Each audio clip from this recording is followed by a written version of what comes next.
What's up, everybody? I'm right here with the homie Stan Banks. What up? What up? Yo, and in this video, we're gonna share some tips that you could use to grow your home t-shirt business.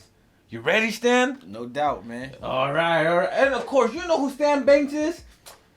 You gotta go show him some love, all right? Everything in the description below. But Stan, what are some things people can do to grow a t-shirt business? Let's say they just got a vinyl cutter, a heat press. They're all excited. But what are the first steps? So for me, the first thing that I tell people to do is perfect their craft, right? So I like to say, you should be printing the shirts with your tutorials, my tutorials, with other people's tutorials and stuff that you can find out on the internet. But you got to take that first 30 days to really get it going. Like, you can get that stuff in your house and be printing a shirt within a day or hour, a few hours or whatever, once you got everything unboxed with those tutorials. But you really got to take that first 30 days and make as much stuff as you can for yourself, for your family and friends. So now you can feel confident. Get some stuff, wash it, wear it, get your friends wash and wear it, get some feedback from those people. So now when you get into the actual business side of things, everything kind of comes together. You're confident. You're not worried about your stuff not washing well. You're making sure you're using the right blanks. People like it and stuff like that. So that's like my number one advice, man. Take the time, put a lot of effort in that first 30 days, and perfect the craft, and then kind of get ready to move on. You know what?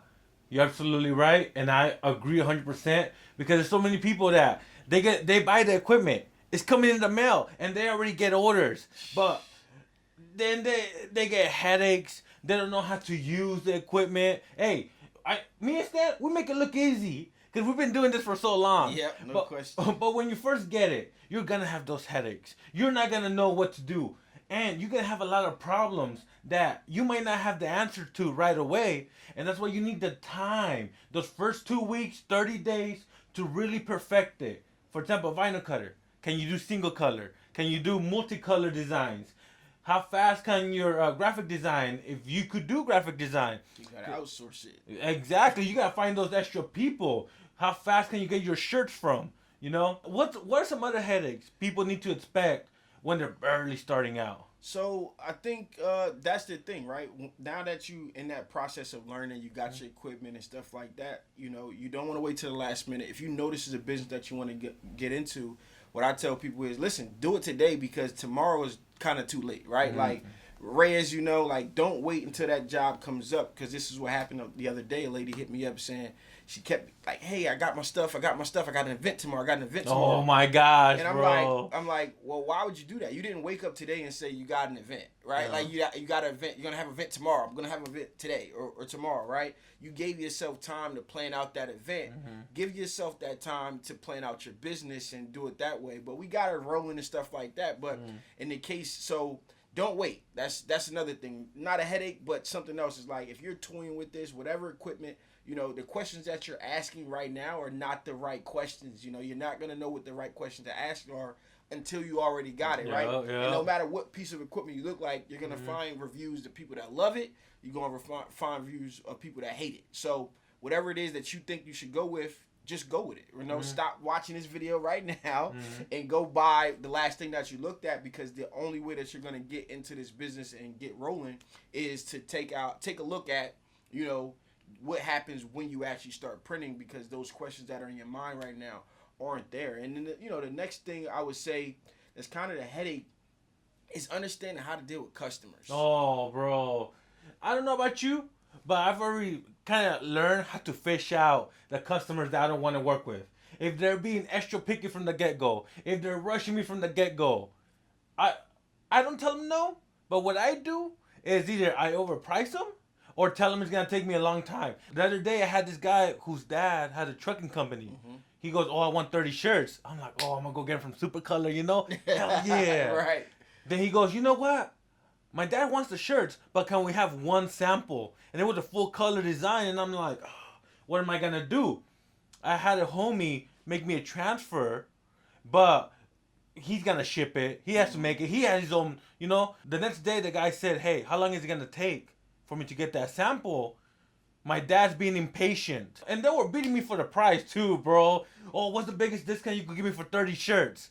And then they order one sample, It's crazy because you get a lot of that, and then they never really go on to place the big order, right? Like, you know, you get people that walk into your place all the time or hit you up and say, "Yo, I need 200 shirts," you know. But right now, I just need 3 of them so I can test it out. But that person, you give them those 3, and they never come back, and then they want those 3 for the 200 price, and it just doesn't work like that. And you got to explain like, hey, I'm gonna have to use a different process, you know. If I'm cutting, you know, your 3 shirts in vinyl, it's not going to be the same as I would do your 200 shirts because time-wise, it makes no sense. Financially, it makes no sense to do 200 shirts using vinyl, cut weed, and all of that stuff. So, you know, from there, it's just like understanding that process of what the customer wants, what they need. And, you know, in the beginning, it's going to be tough. You're going to want to take every single thing, and I recommend you do. I recommend you do in the beginning only because you got to learn what you like and don't like and what's the problems. You know, we can even tell them right now, but they're not going to experience because we look at the money coming in. We got a new business. We got to accept. We got to make everybody happy until you hit that wall like, wait, this makes no sense for me to start doing this type of work. Then you'll stop doing it, right? But to say that, you know, you're not going to do it is kind of like not real because if we go back to where we started, we got excited for that guy to come order those first shots. And you're absolutely right. That's experience right there. Like me now, I know what I could do. I say no to a lot of orders just because I know from experience, because I did say yes to those first orders, that I don't really want to do that. Like the other day, literally, I started my t-shirt business again. A guy hit me up, Reyes, how much would you charge me for 200 shirts? I'm like, you know what, man, 200? $10, you know? Then he goes, okay, how about 100 shirts? And I could already tell, all right, this guy's trying to lowball me. I'm like, still $10. He goes, oh, bro, you can't go down to 9? And here's the thing. I know I want to make the most money possible, but I'm not going to compete with other cheaper options. I told him, hey, man, I respect you're trying to get the lowest price. I can't go less than 10 because it has to be worth my time. Right.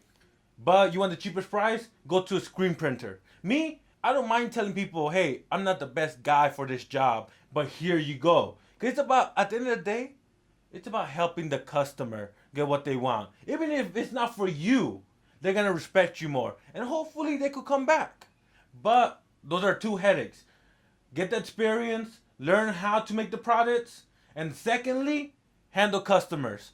You know, of course, you won't know what you can't handle until you get those orders. Right. And get burned, make mistakes. Hey, you're going to lose money. You ever lose money before, bro? I lost this one job comes to mind. And it's because I tried to outsource this job. I think it came late. Yes. I remember that one. I remember that one. It was a significant amount of money. I tried to get some shirts DTG'd.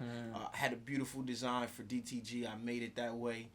And I called and talked to the company before they, you know, hey, is it going to make it? Is it going to get on all of this stuff? And it came down to it. It was a memorial shirt for a girl who had got hit by a drunk driver. Her mom were doing a memorial at the college, and so had all of these shirt orders. So I ended up having to do it with Inkjet Neenah Paper. They loved it. So wait, the DTG, you realized what? It's not going to get there on time. It wasn't going to make it. It didn't make it. And it actually showed up like 5 days later than I even thought it would. Like, I thought it would come in on Monday. It came like middle of the week, Thursday or something like that, Wednesday. How'd you handle with the DTG company? I told them, you know, I went, I had to escalate it up to the You should have made a video, bro. Be like, F this DTG coming. Anyways.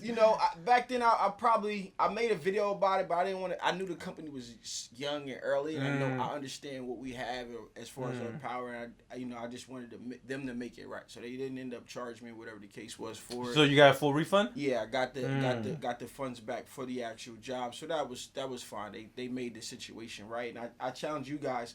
Just because something bad happens doesn't mean that you go and take it to the extreme. Allow companies the chance to make these things right before you go and do that. Because a lot of times people come to us or they come to me a lot. This company did it. Well, did you message them and see what they could do to fix the situation first, and give them the same courtesy that you would want in your business? If something happened to your job, your shirt, you were late, you were whatever, just figure out a way to make it right and allow people or companies the same time, extend them the same courtesy. You know what? You're absolutely right.